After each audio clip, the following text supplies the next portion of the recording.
Eu sou humano e, portanto, nada do que é humano me é estranho. Assim falava o poeta e dramaturgo romano Terêncio, e assim falo eu, Flávio Ricardo Vassoler, escritor, professor, youtuber e nômade, fiel como os pássaros migratórios. E hoje, em mais um vídeo do Vassoler Responde, eu trago para vocês considerações sobre uma pergunta que me foi feita muitas e muitas vezes ao longo desse pouco mais de um ano de fundação do meu canal do YouTube, que surgiu em agosto de 2020. Vassoler, por que é importante ler Dostoiévski? E quero dizer a vocês que eu me fiz essa pergunta, ou essa pergunta foi se realizando na minha vida ao longo de mais de uma década. Por quê? Eu comecei a estudar, digamos, academicamente o Dostoiévski no fim do ano de 2005, começo do ano de 2006, quando dei início à minha pesquisa de iniciação científica. Eu fazia, à época, curso de Ciências Sociais na Universidade de São Paulo, mas já estava, digamos, fazendo uma série de disciplinas do curso de Letras, do Departamento de Teoria Literária e Literatura Comparada, junto ao qual faria minhas pesquisas de mestrado e doutorado. Durante o mestrado, Dostoiévski me levou a Moscou. Eu fui fazer um curso de língua russa e pesquisa bibliográfica junto à Rossiyskaya Universitet Druzhby Narodov, a RUDN, a Universidade Russa da Amizade dos Povos, na cidade natal de Dostoiévski, Moscou. E durante o doutorado, e depois como pesquisa de pós-doutorado, eu estive no Departamento de Línguas e Literaturas Eslavas da Northwestern University, que fica em Evanston, ao norte de Chicago, nos Estados Unidos. Por aí vocês veem que Dostoiévski mudou a geografia da minha vida. Ele mudou os meus destinos. Ele trouxe ali uma perspectiva para eu conhecer pessoas, para eu dialogar, para eu, de fato, reconfigurar, ressignificar e aprofundar as minhas visões a respeito da realidade e a respeito de mim mesmo na realidade e da realidade em mim. Como eu estou certo de que Dostoiévski fará com todas e todos vocês que se aventurarem por suas obras. Então esse vídeo, antes de mais nada eu quero dizer, se volta tanto para você que já leu alguma coisa de Dostoiévski ou que eventualmente já leu bastante coisa de Dostoiévski, quanto para você que ainda não leu Dostoiévski, mas está curioso ou curioso e quer saber qual seria o ímpeto, o que de fato seria importante para fazer com que Dostoiévski fosse colocado, quando a gente tem aquela pilha de livros, ou a gente está indeciso ou indecisa sobre o que ler, por que Dostoiévski deveria ser posto ali nos primeiros locais da leitura, nos primeiros lugares, no pódio da leitura? Pessoal, antes de mais nada é importante dizer a vocês que, assim como nós falamos sobre autores e autoras pré-socráticos e pós-socráticos, nos referindo aqui ao filósofo grego Sócrates, eternizado tanto por Platão, sobretudo por Platão, e também por Xenofonte, nós estamos falando de um verdadeiro marco na história do pensamento ocidental. Marco que fez, como a gente fala, por exemplo, antes de Cristo, depois de Cristo, marcando o tempo no Ocidente a partir, em função do nascimento de Jesus Cristo, também se fala de um pensamento pré-socrático e pós-socrático. E eu diria a vocês que em termos literários e também literário-filosóficos, seria importante falar em um momento pré-dostoiévskiano e um momento pós-dostoiévskiano.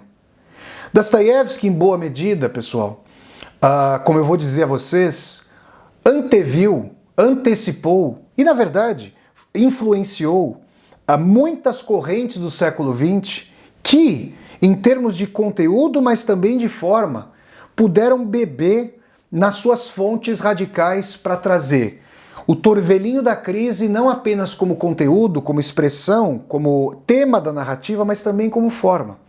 Deixa eu dar um exemplo para vocês. No conto Adócio, obra-prima de 1876, Nós temos um narrador-personagem, né, que é um dono de uma loja de penhores ali, um usurário, que narra a história em frente ao caixão de sua esposa, a moça chamada de Adócio, Krotkaya em russo. Essa moça havia se matado e esse narrador-personagem sentia profunda culpa, porque talvez muitas de suas atitudes tétricas, de suas atitudes ali tensas para com a esposa, nessa relação conturbada que ambos mantinham, muito disso poderia ter levado, podia eventualmente ter levado a Krotkaya Adócio a se jogar da janela de seu quarto. Imaginem vocês que essa narração não é feita por uma instância narrativa em terceira pessoa, distanciada, olímpica, sobrelevada. O foco narrativo dostoiévskiano é colocado rente ao caixão da morte e da culpa vivaz e da morte trágica da esposa, fruto de um suicídio. E é a partir desse local que o narrador-personagem tenta contar a história. E eu digo tenta porque a linguagem alquebrada, não concatenada, as idas e vindas, são frutos não apenas de um maneirismo de estilo, mas da percepção dostoiévskiana de como é tentar significar o mundo no olho do furacão. Isso, quem já leu obras do surrealismo, André Breton, quem já viu questões ali da escrita automática, do prenúncio mesmo da psicanálise, porque Dostoiévski, além de ser um exímio autor para a história da literatura, é também um autor inescapável para todos aqueles e aquelas que gostam de filosofia e psicanálise. E nessa medida é como se Dostoiévski, diria Sigmund Freud, desse vazão à linguagem mesma do id, do inconsciente, das pulsões. E Dostoiévski, então, gera um tipo de escrita que quase explode a subordinação horizontal das frases num texto. É como se Dostoiévski já pedisse o espaço livre, o grito de Edvard Munch, o pintor norueguês formidável que pintou aquele quadro famosíssimo, O Grito, que muito bem pode ter saído da atmosfera, do cosmos, do subsolo dostoiévskiano. Isso colocado, Dostoiévski influenciou as tomadas de posições radicais, distintas da vanguarda, colocando a crise no centro da narrativa, tentando exprimir, como por exemplo no romance O Idiota, que traz como personagem principal o príncipe Muishkin, a vivência do ataque epilético, da epilepsia, da quebra da consciência e a linguagem jorrando dessa forma.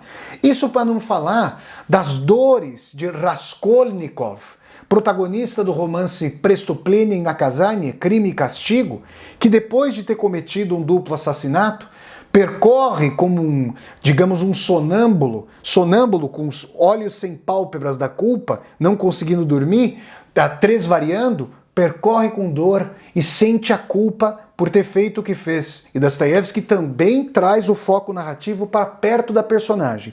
É bem verdade que no romance O Idiota e no romance Crime e Castigo existe um narrador em terceira pessoa, mas Dostoiévski modula a voz e aproxima essas vozes narrativas em terceira pessoa mais distanciadas das tensões mesmas de suas personagens. De tal maneira que a gente pode falar de uma oscilação de foco narrativo, uma oscilação de perspectiva em Dostoiévski. Afinal, se o século XIX estava questionando radicalmente a possibilidade de haver Deus e a vida após a morte, como é que se poderia sustentar um narrador olímpico, tranquilo, em terceira pessoa, pairando sobre as histórias? Vocês percebem? Dostoiévski incorpora essa tensão filosófica e histórica para a própria dimensão estética de suas obras. Além disso, como eu já disse, Dostoiévski é um autor fundamental para todas e todos vocês, todas nós que temos interesse em psicologia, em psicanálise.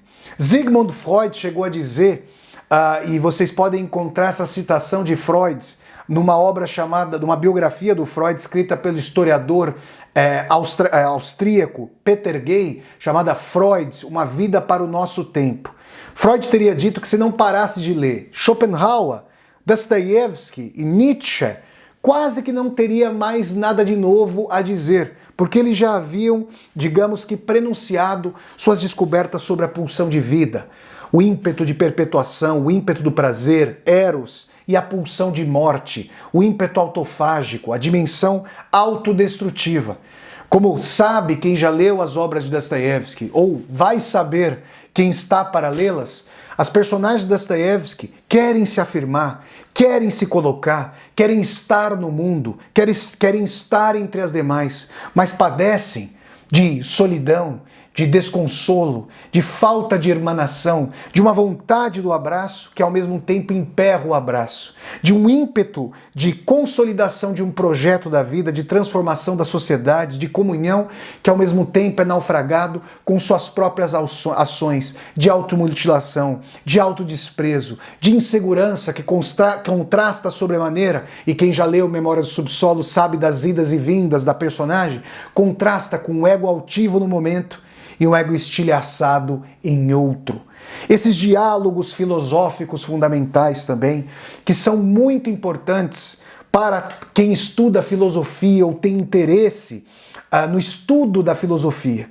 Ler Dostoiévski é sentir laivos de Sócrates e Platão, porque seus diálogos são caudalosos, eles transpassam as páginas do romance. São diálogos em que, em situações inusitadas, à beira, por exemplo, de morrer de tuberculose, como jovem Hipalítis no romance O Idiota, ou então num quartinho com teto abaulado, como em Crime e Castigo, Raskolnikov, Razumikhin, ou então numa festa de aniversário do príncipe Myshkin no romance O Idiota, ou mesmo dentro de um quarto do monastério nos Irmãos Karamazov, o destino da humanidade, na micrologia, na vida mesma das personagens, está sendo decidido.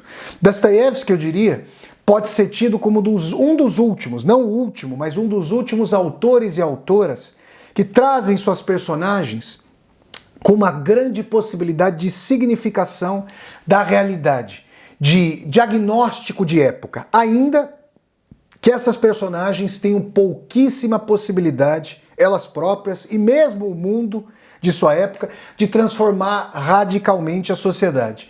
Então Dostoiévski foi influenciado por Sócrates e Platão, e como imaginar as obras de um Thomas Mann, esse grande escritor alemão que teve mãe brasileira, vejam vocês, pai alemão, mãe brasileira, esse grande escritor alemão que, por exemplo, A Montanha Mágica, sua maior obra, ao lado de Dr. Fausto, e na Montanha Mágica traz ali diálogos caudalosos entre Nafta e Settembrini, lembrando muito a atmosfera dostoiévskiana.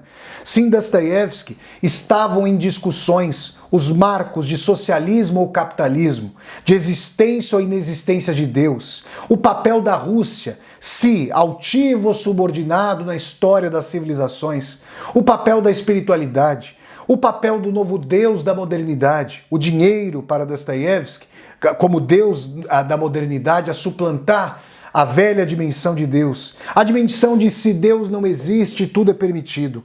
Todas essas questões articulam Dostoiévski como um verdadeiro nó górdio para a psicologia, para as questões humanas, as nossas pulsões, para as grandes ideias histórico-filosóficas de sua época.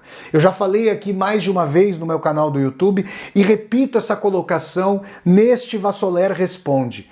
A literatura russa, a falta de universidades livres, a falta da liberdade de imprensa, a falta de liberdade de manifestações, a falta de partidos políticos representativos e plurais na Rússia czarista do século XIX, a literatura russa congregou para si um palanque de uma sociedade amordaçada.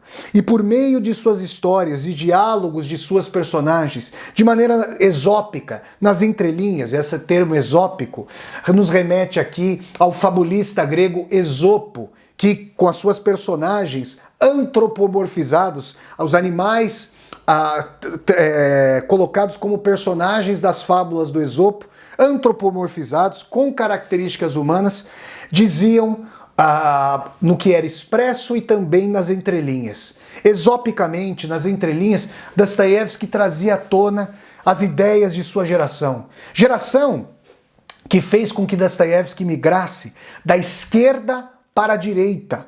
Você pode assistir aqui nessa playlist Vassoler Responde a 2 vídeos anteriores com os seguintes títulos: Dostoiévski era de esquerda? Dostoiévski era de direita? Assista aqui na playlist Vassoler Responde e você vai ter um vislumbre dessa situação. De modo que Dostoiévski, além de importante literariamente, além de importante psicologicamente, além de importante filosoficamente, é importante politicamente.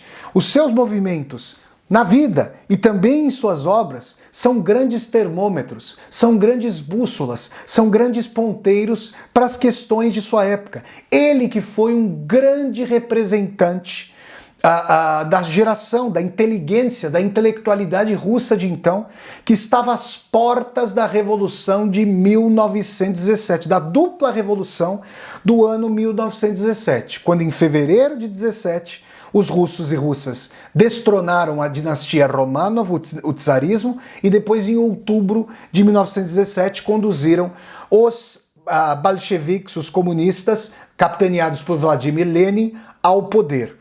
Então percebam que Dostoiévski era, além de escritor, um grande interventor do seu tempo.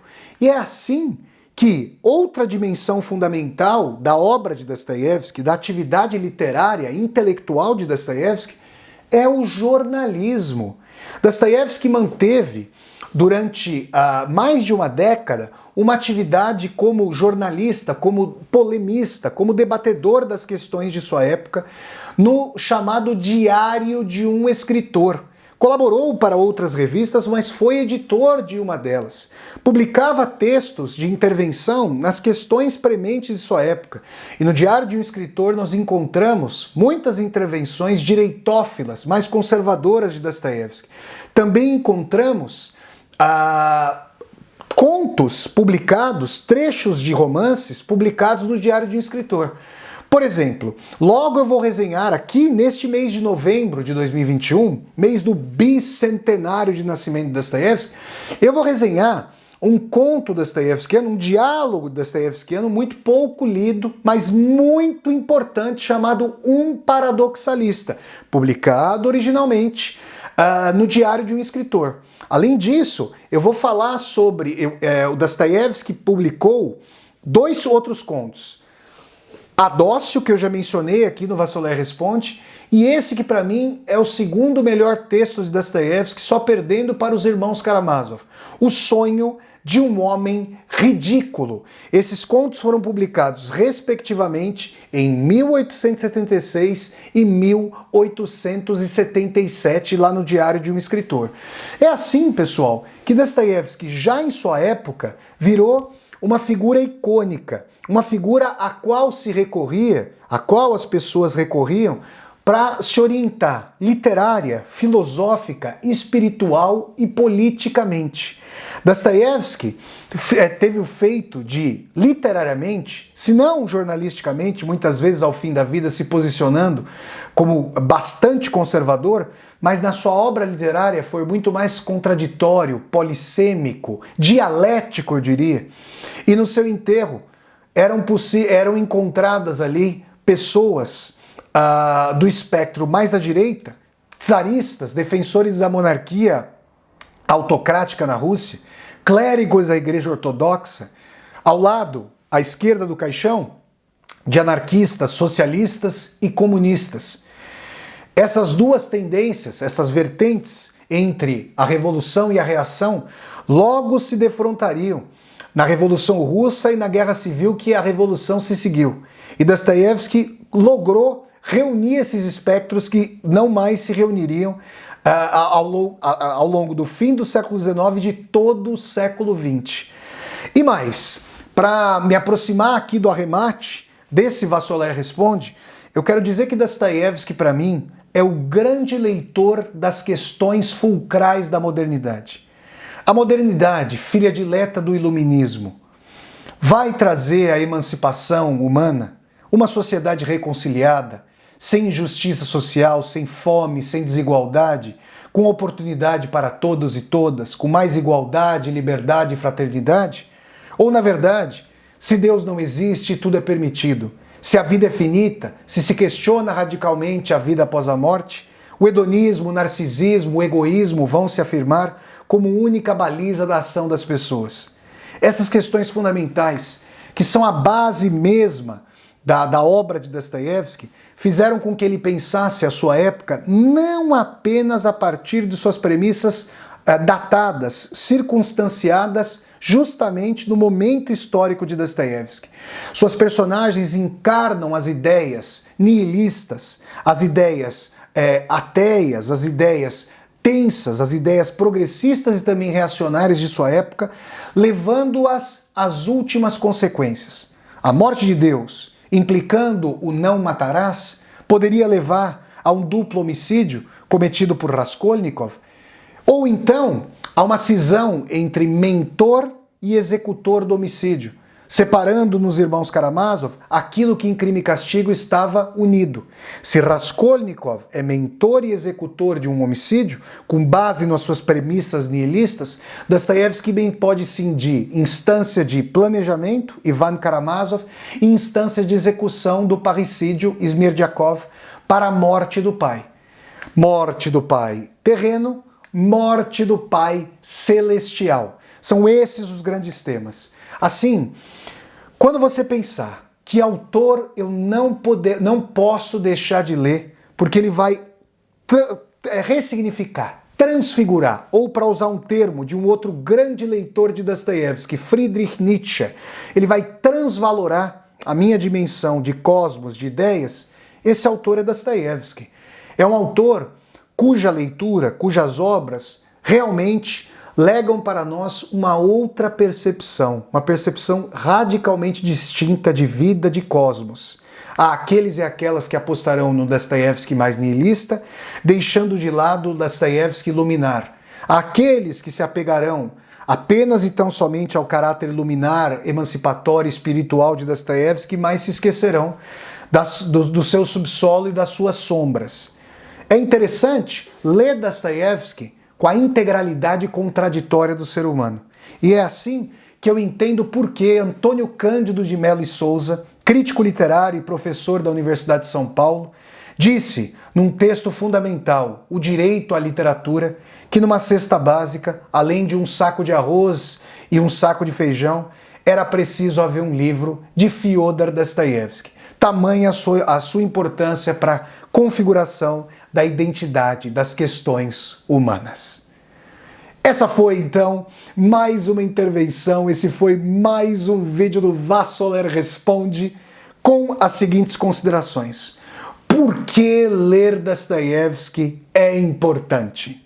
Se vocês gostaram de mais esse vídeo do Vassoler Responde, deem um like no vídeo, curtam o vídeo, disseminem esse vídeo pelas redes sociais, para que nós possamos chegar cada vez mais e mais pessoas. Se você está chegando ao meu canal pela primeira vez, seja muito bem-vindo e bem-vindo. Eu peço que você se inscreva aqui no canal, toque a sinetinha para poder receber as notificações e deixe aqui embaixo do vídeo o seu comentário para que nós possamos conversar. E mais, aqui embaixo desse vídeo você vai ter acesso a uma tecla chamada Seja Membro. Se você gosta das atividades aqui do meu canal do YouTube, considere a possibilidade de, ao clicar na tecla Seja Membro, se tornar um membro ou uma membro humanista aqui do meu canal, para apoiar, segundo sua situação financeira, este meu projeto de universidade aberta no YouTube. Então é isso, pessoal. Eu sempre deixo o convite para vocês assistirem aos vídeos do Vassoler Responde, que acontecem todas as quartas-feiras, às 8 horas da noite, horário de Brasília, no Brasil. Então até o próximo vídeo do Vassoler Responde, pessoal, e tchau, tchau! Saudações dostoiévskianas!